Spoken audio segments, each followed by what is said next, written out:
मित्रांनो, गेल्या 2 ते 3 महिन्यापासून धडक कारवाई करत असलेले एफडीएचे आयुक्त तुकाराम मुंढे यांनी नुकतंच शाळा परिसरात जंक फूड बंदी लागू केलेली. या जंक फूड बंदीमध्ये त्यांनी 50 नवीन नियम लागू करण्यात आलेले. या जंक आणि फूड बंदी अंतर्गत त्यांनी शाळांच्या 50 मीटर मध्ये काही नियम लागू केलेले आहेत. आता शाळा आणि कॉलेजांच्या 50 मीटर परिसरात काय बंद असणार आहे याची संपूर्ण माहिती मी तुम्हाला या व्हिडिओच्या माध्यमातून देणार आहे. त्यासाठी व्हिडिओ शेवटपर्यंत बघा.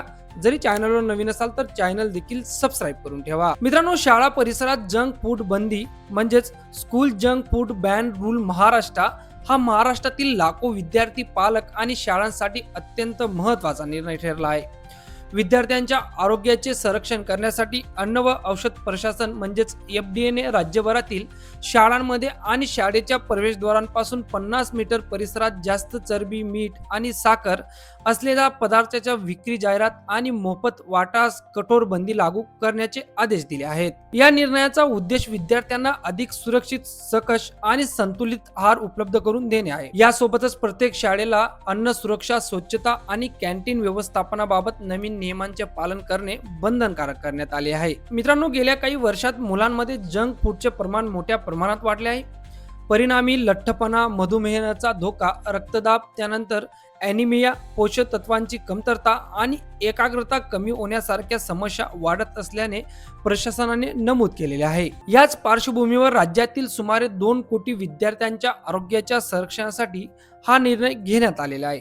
विद्यार्थ्यांना फळे, भाज्या, कडधान्य, दूध आणि इतर पौष्टिक पदार्थ सहज उपलब्ध व्हावेत यासाठी हा उपक्रमामागील मुख्य उद्देश असणार आहे. आता कोणकोणत्या शाळांना हे नियम लागू असणार आहेत, तर यात सर्व शासकीय शाळा, त्यानंतर अनुदानित शाळा, खाजगी शाळा, त्यानंतर सीबीएसई शाळा, आयसीएसई शाळा, राज्य महामंडळाच्या शाळा, त्यानंतर इतर मंडळाशी संलग्न शाळा, निवासी शाळा, वसतिगृह, शाळेतील कॅन्टीन, टॅग शॉप, त्यानंतर मध्यान्ह भोजन केंद्र, पीएम पोषण व्यवस्था आणि शाळांना अन्न पुरवणारे सर्व फूड बिझनेस ऑपरेशन यात समाविष्ट करण्यात आलेले आहेत. आता शाळांसाठी कोणते नवीन नियम हे बंधनकारक असणार आहेत? यात एक म्हणजे स्वतंत्र अन्न सुरक्षा व्यवस्था. प्रत्येक शाळेने अन्न सुरक्षा व्यवस्थापनासाठी स्वतंत्र यंत्रणा तयार करावी. त्यानंतर तसेच कॅन्टीन मधील अन्नाची तपासणी करण्यासाठी जबाबदार अधिकाऱ्यांची नियुक्ती करावी. त्यानंतर दुसरा नियम म्हणजे सूचना फलक लावणे आवश्यक असणार आहे. शाळेच्या मुख्य प्रवेशद्वारावर स्पष्टपणे सूचना फलक लावून 50 मीटर परिसरात जंक फूड विक्री आणि जाहिरातींना बंदी असल्याची माहिती देणे बंधनकारक करण्यात आले आहे. त्यानंतर तिसरा अत्यंत महत्त्वाचा नियम तो म्हणजे FSSAI परवाना आवश्यक असणार आहे. शाळेतील कॅन्टीन, मेस किंवा मध्यान्ह भोजन पुरवणाऱ्या प्रत्येक कंत्राटदाराकडे वैध FSSAI परवाना किंवा नोंदणी असणं आवश्यक असणार आहे. आता या शाळेच्या 50 मीटर परिसरात नेमके कशावर बंदी ही केलेली? यात high fat, salt and sugar, त्यानंतर अन्न पदार्थाची विक्री, जाहिरात, विपणन म्हणजे मार्केटिंग आणि मोफत वाटप करण्याची बंदी घालण्यात आली आहे. तसेच जंक फूड कंपन्यांचे बॅनर, पोस्टर्स, ब्रँडिंग किंवा लोगो लावण्याची मनाई करण्यात आली आहे.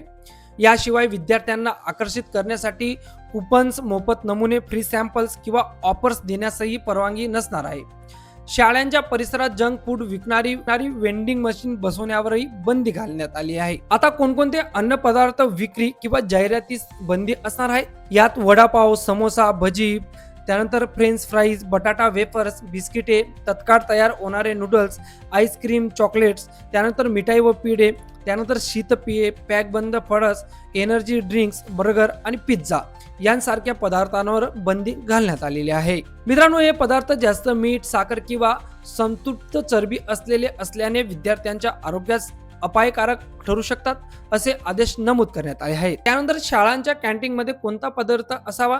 यात ताजी फळे, त्यानंतर हिरव्या भाज्या, कडधान्य, संपूर्ण धान्य, दूध व दुग्धजन्य पदार्थ आणि सुरक्षित आणि तपासलेले पिण्याचे पाणी एवढ्या गोष्टी शाळेच्या कॅन्टीन मध्ये असणं गरजेचं असणार आहे. त्यानंतर या गोष्टी वर्षातून किती वेळा तपासल्या जाणार आहेत?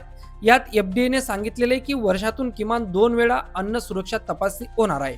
त्यानंतर वर्षातून किमान एकदा अन्न नमुना संकलन केला जाणार आहे. आता या सगळ्या नियमांचं जरी कोणत्याही शाळेने उल्लंघन केलं तर त्यांना काय दंडात्मक कारवाई ही केली जाणार आहे. यात सुधारणा सूचना म्हणजे इम्प्रूव्हमेंट नोटीस दिली जाईल, त्यानंतर परवान्यावर कारवाई केली जाईल, जप्ती, त्यानंतर अभियोजन आणि परवाना निलंबन, परवाना रद्द आवश्यकतेनुसार कठोर ते कठोर कारवाई करण्यात येणार आहे. आता एफडीएने तक्रारासाठी सुद्धा काही हेल्पलाईन नंबर दिलेले, ज्यात महाराष्ट्र एफडीए हेल्पलाईन नंबर तुम्हाला डिस्प्लेवर दिसत असेल, ईमेल आयडी, त्यानंतर फूड सेफ्टी कनेक्ट ॲप हा दिलेला आहे. त्यानंतर जी वेबसाईट आहे तर ती वेबसाईट सुद्धा एफडीएने लॉन्च केलेली. तर तुम्हालाही असे जरी नियमांचं उल्लंघन करताना कुठे आढळले तर तुम्ही या गोष्टींचा वापर करून तक्रार करू शकता. मित्रांनो, ही अपडेट तुम्हाला कशी वाटली कमेंट करून नक्कीच सांगा आणि अशाच महत्त्वपूर्ण डेली अपडेटसाठी आपला टेक किशोरी पेज फॉलो करायला विसरू नका किंवा चॅनल सबस्क्राईब करायला विसरू नका. मित्रांनो, भेटूया पुन्हा अशाच एका नवीन व्हिडिओमध्ये. तोवर जय हिंद, जय महाराष्ट्र.